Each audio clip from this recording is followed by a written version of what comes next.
people who have great ability to concentrate, great ability to focus, great ability to define and stay consistently within their priorities tend to be very successful in this world. And self-discipline is an essential component in that, whether you're talking about some kind of academic achievement, some kind of musical achievement or athletic achievement or whatever it is, some achievement in the realm of business or the arts or science, generally comes to people who are very focused and who understand how to order their priorities. In a word, they are disciplined people. I've always been disciplined myself, because I've always lived a disciplined life. I lived in a disciplined household, like there was no such thing as I don't want to. So even now, if I wake up and I don't want to do something, I don't need someone to tell me to do it, so I'll do it anyway. Being a man isn't about not feeling things. It's about acting the way you're supposed to act regardless of how you feel. We act. We're men of action. We get things done. So the world got built. All of it. You need to become a man of action. Stop worrying about how you feel. Stop worrying about what you're supposed to be doing. How about that? But what happens is, if you believe that there's very little potential, how much action are you going to take? Nothing, little.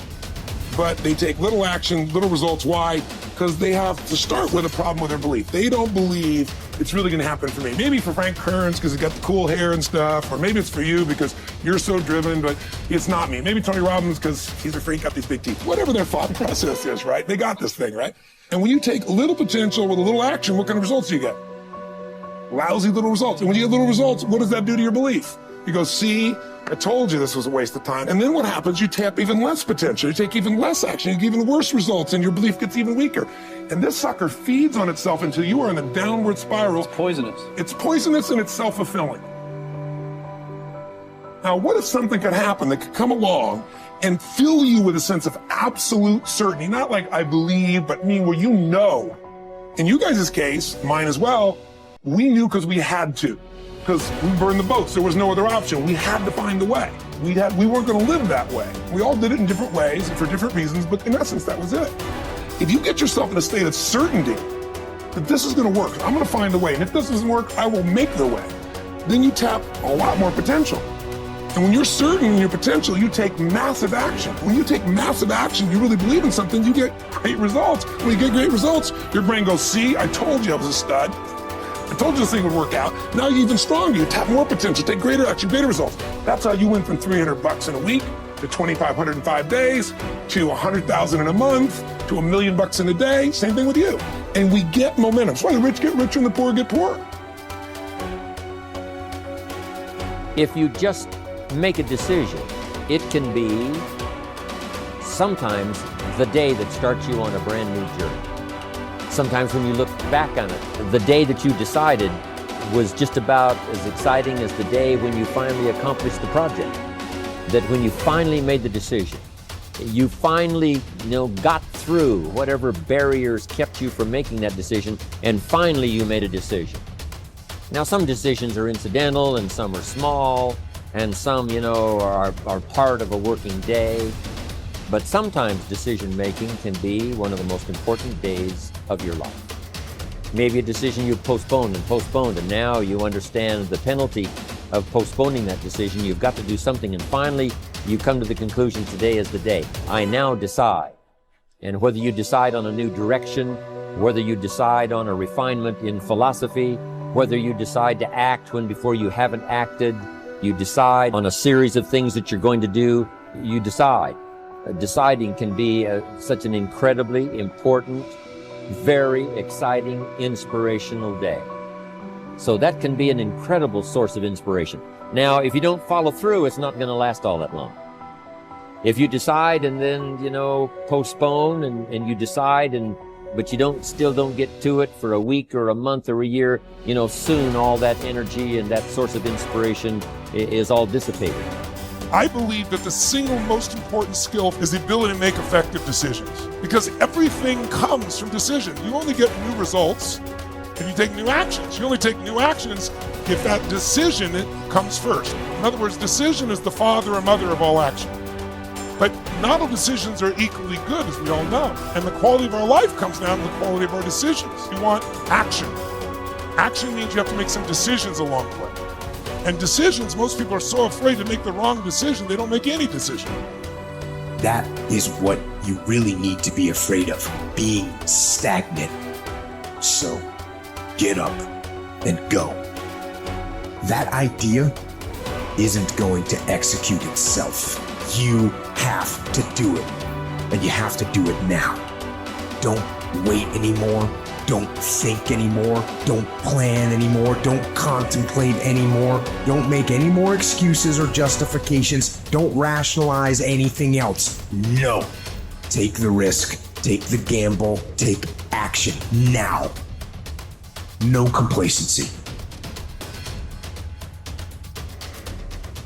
By 66, Pompey had already earned the title Magnus, making him, in fact, and in name, Pompey the Great.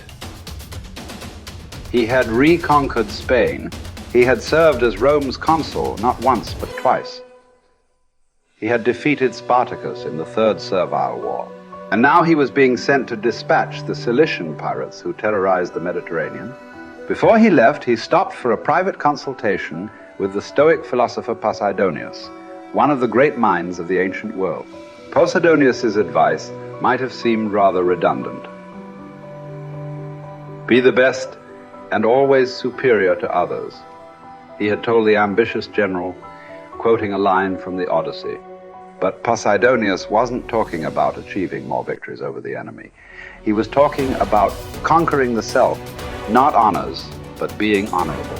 Plutarch tells us about a far less famous general and statesman in Greece, many generations before Pompey. Despite his brilliance on and off the battlefield, Epaminondas was appointed to an insulting minor office in Thebes. In fact, it was because of his brilliance that he was put in charge of the city's sewers. Instead of being provoked or despairing at his irrelevance, a number of jealous and fearful rivals thought it would effectively end his career. Epaminondas took fully to his new job, declaring that it is not the office that brings distinction to the man. It is the man who brings distinction to the office. With hard work and earnestness, Plutarch wrote, he proceeded to transform that insignificant office into a great and respected honor, even though previously it had involved nothing more than overseeing the clearing of dung and the diverting of water from the street. Best is the person who adds shine to their accomplishments with their discipline, not the other way around. This is what Posidonius was trying to tell Pompey, although Pompey failed to fully realize it. In the end, it's not about what we do, it's about how we do it, and by extension, who we are. Too often, we find people choosing to be great at their profession over being a great human being, believing that success or art or fame or power must be pursued to the exclusion of all else. Does it have to be that way? Does being loved have to be at odds with being lovely? Or can temperance, as Cicero claimed, be the fine polish on top of a great life? Queen Elizabeth inherited the monarchy. Marcus Aurelius was selected for the purple as a boy. But it wasn't the throne that made either of them kingly. It was their behavior. They were what the ancients called first citizens, for their character as much as their rank. As Marcus said, his aim was never to be the most powerful king, never to conquer the most territory, or build the most beautiful buildings. Instead, he was after perfection of character, to live your last day, every day, without frenzy or sloth or pretend. It just happens that wonderful external accomplishments, like those achieved by Elizabeth and Marcus, can come out of internal endeavor. They are not the goal, they are the byproduct. Conquering the world is almost easy after we have fully conquered ourselves. Certainly fewer people have done the latter than the former. This is what you find when you study the true masters of any profession. They don't care much about winning, about money, about fame, about most of the things that have come their way as a result of their success. Their journey has always been towards something bigger. They aren't running a race against the competition.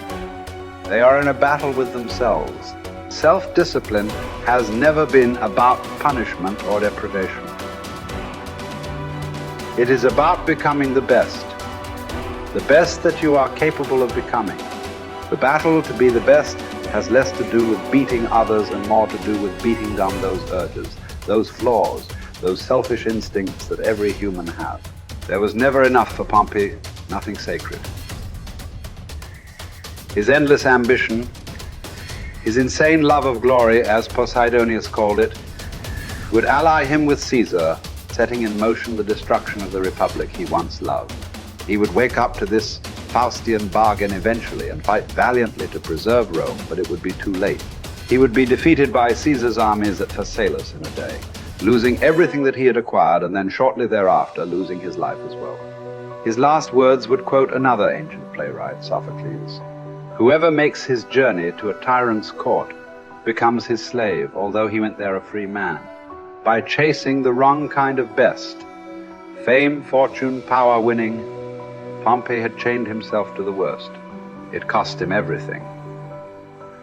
As it does for all of us, when we compromise, when we relax our discipline, when we make exceptions and do what is expedient instead of what we know is right. History is replete with great conquerors. There are far fewer generals who were great people. Talented writers, groundbreaking scientists, incredible athletes, bold entrepreneurs. All these types are rare.